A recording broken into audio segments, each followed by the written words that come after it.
कुरुक्षेत्र युद्ध के बाद कौरवों की मां गांधारी अपने 100 पुत्रों और अन्य कुल के सदस्यों की मृत्यु पर दुखी थी। उनका मानना था कि भगवान कृष्ण अपनी दिव्य शक्तियों से युद्ध को रोक सकते थे, लेकिन उन्होंने ऐसा नहीं किया। अपनी पीड़ा में उन्होंने यादवों के नेता कृष्ण को श्राप दिया, यह कहते हुए कि उनका पूरा यादव वंश खूनी संघर्ष में नष्ट हो जाएगा और द्वारका, उनकी नगरी, नष्ट हो जाएगी। कृष्ण ने कर्म की चक्रीय प्रकृति और अपने कार्यों के परिणामों को समझते हुए श्राप स्वीकार कर लिया। महाभारत के मौसल पर्व में युद्ध के 36 साल बाद घटित घटनाओं का वर्णन है, जो गांधारी के श्राप को पूरा करती हैं। अभिमान और शराब के नशे में चूर यादव एक शराबी विवाद में शामिल हो जाते हैं, जो उनके आपसी विनाश की ओर ले जाता है।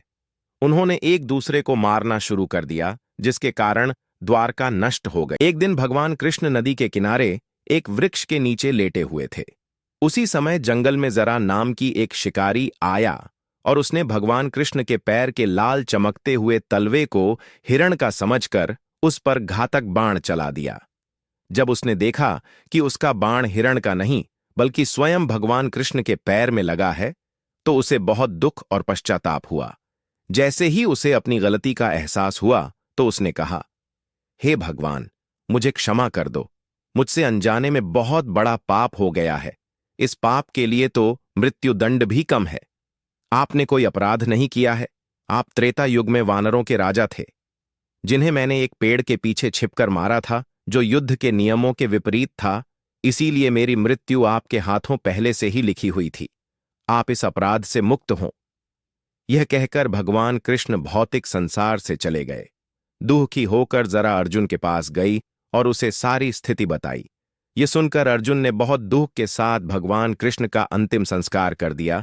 कृष्णा पूरा शरीर राख में बदल गया, सिवाय उसके हृदय के, जो जीवित और दिव्य था।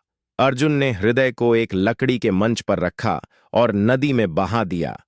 हृदय नदी में बहता रहा और फिर कृष्ण की नगरी द्वारका समुद्र में डूब गई।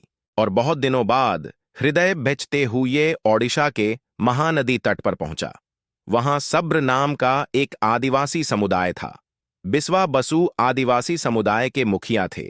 उन्हें भगवान कृष्ण का हृदय मिला, जिसमें से दिव्य तेज निकल रहा था। बिस्वा बसु ने इसकी दिव्यता को समझा और एक गुप्त गुफा में नील माधव की मूर्ति के रूप में इसकी पूजा करना जारी रखा। आदिवासी समुदाय के अलावा किसी को भी इस बारे में पता नहीं था। उस समय अवंती में इंद्रद्युम्ना नाम का एक राजा था। वह भगवान विष्णु का बहुत बड़ा भक्त था। दिव्य देवता की एक झलक पाने के लिए हमेशा उत्सुक रहता था।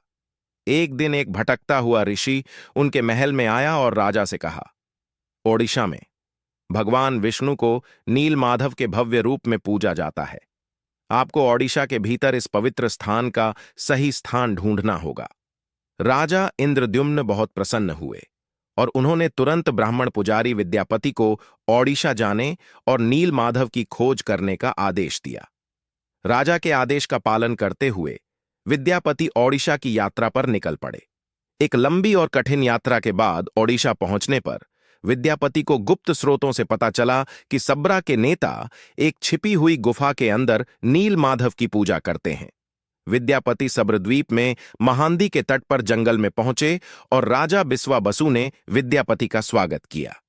विद्यापति ने विश्व बसु से पूछा, श्रीमान, कृपया मुझे दिव्य पूजा का स्थान दिखाइए। मैं बहुत विश्वास के साथ यहां आया हूं। मुझे खेद है, मैं आपको उस स्थान पर नहीं ले जा सकता। अब मैं क्या करूं?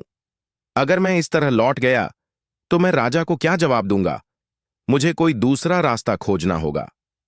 विद्यापति उसी गांव में रहने लगे। कुछ ही दिनों में उन्हें बिश्वा बसु की बेटी ललिता से प्रेम हो गया और उन्होंने उससे विवाह कर लिया। विवाह के कुछ दिनों बाद विद्यापति ने अपनी पत्नी ललिता से कहा, क्या तुम अपने पिता से अनुरोध कर सकती हो कि वह हमें नीला माधव के दर्शन कराएं? तुम्हारे पिता तुम्हारे अनुरोध को अस्वीकार नहीं करेंगे। ठीक है, मैं अवश्य प्रयास करूंगा। मुझे अपने पिता से बात करने दो। ललिता अपने पिता से बात करती है। ठीक है, लेकिन मेरी एक शर्त है कि विद्यापति आंखों पर पट्टी बांधकर जाएंगे। विद्यापति शर्त मान लेते हैं, लेकिन गुफा से लौटकर विद्यापति ने राजा इंद्रद्युम्न को सारी कहानी सुनाई।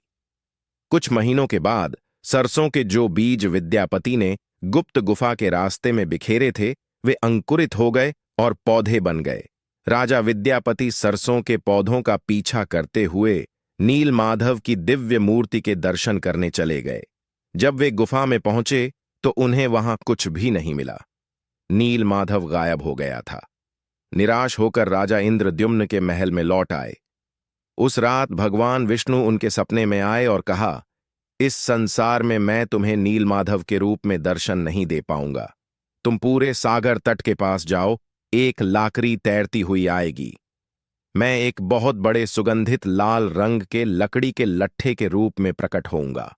उस लकड़ी के लट्ठे पर हर जगह शंख, चक्र, गदा और कमल के चिन्ह दिखाई देंगे। उस लकड़ी को बाहर लाओ और उससे 3 मूर्तियां बनाओ, तब तुम मेरी पूजा कर सकोगे। अवांटी राजा इंद्रद्युम्न इस संदेश का अनुसरण करते हुए पुरी के समुद्र तट पर पहुंचे, जहां उन्हें वास्तव में एक लकड़ी का लट्ठा तैरता हुआ मिला। लेकिन राजा के सेवकों के अनगिनत प्रयासों के बावजूद लकड़ी के किसी भी लट्ठे को उठा नहीं सका। अंततः आदिवासी नेता की मदद से लकड़ी का लट्ठा महल में लाया गया, लेकिन कोई भी कुशल कारीगर उस लट्ठे से नील माधव की मूर्ति नहीं बना सका। हे राजन, यह लकड़ी इतनी मजबूत है कि हमारे किसी भी हथौड़े और छेनी का इस पर कोई असर नहीं होता। कृपया हमें क्षमा करें, हम यह नहीं कर सकते।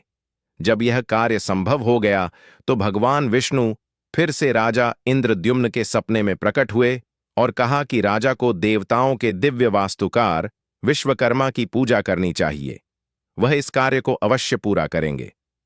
भगवान विष्णु की सलाह के बाद राजा इंद्रद्युम्न ने दिव्य शिल्पी विश्वकर्मा से प्रार्थना की।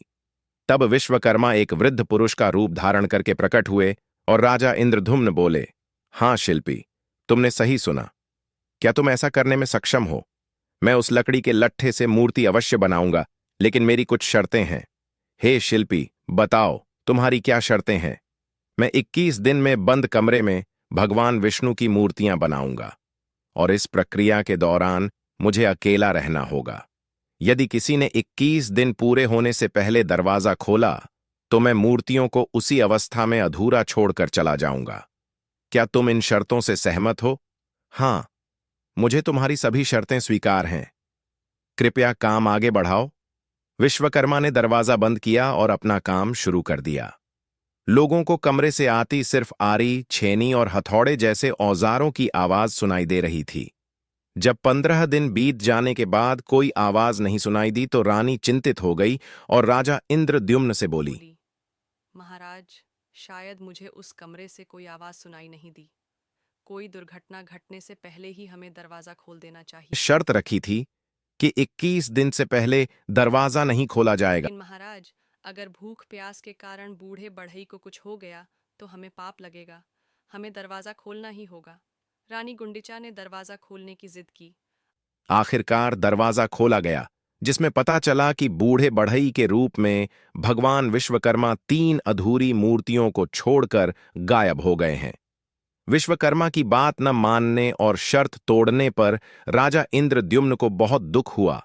इसलिए भगवान जगन्नाथ के हाथ पैर अधूरे हैं। जब राजा इंद्रद्युम्न उस आधी बनी मूर्ति के पास गए तो उन्हें दिल की धड़कन महसूस हुई। ध्वनि सुनाई दी, जिससे उन्हें पता चला कि इस मूर्ति के अंदर श्री कृष्ण का हृदय निवास करता है। भगवान बलराम और देवी सुभद्रा और भगवान जगन्नाथ की पूजा भगवान जगन्नाथ के नाम से की जाती है।